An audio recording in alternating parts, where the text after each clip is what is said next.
ক্ষমতায় টিকে থাকার জন্য সাবেক স্বরাষ্ট্রমন্ত্রী আসাদুজ্জামান কামালকে কী নির্দেশনা দিয়েছিলেন শেখ হাসিনা, এমন একটি কল রেকর্ড ফাঁস হয়েছে। আসসালামু আলাইকুম স্যার। জি, আসসালাম। স্যার, ওই একটা বিষয় একটু স্যার জানাই রাখি আপনাকে। মাননীয় প্রধানমন্ত্রী এখন একটা বিষয় আপনাকে জানাইতে বলছেন স্যার। সেটা হলো স্যার, ওই সালথায় যেসব বিএনপি জামাতের নেতা আছে এগুলোকে অ্যারেস্ট করে ফেলা, যেভাবেই হোক কিছু অ্যাকশন এখনই ওই ওদের বাড়ি। আমি এখনই নিচ্ছি। আর পলিটিক্যালি স্যার ওরা যেহেতু পড়বে, আমাদেরও একই রোল এখন।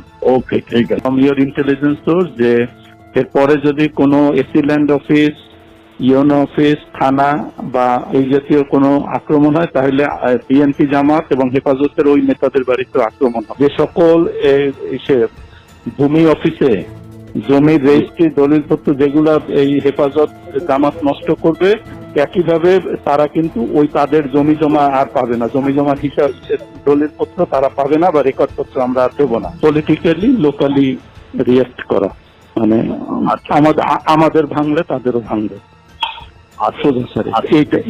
এইগুলো আর স্যার ওই একইভাবে আপনাদের পলিটিক্যাল সোর্স এগুলো সব থেকে জানান।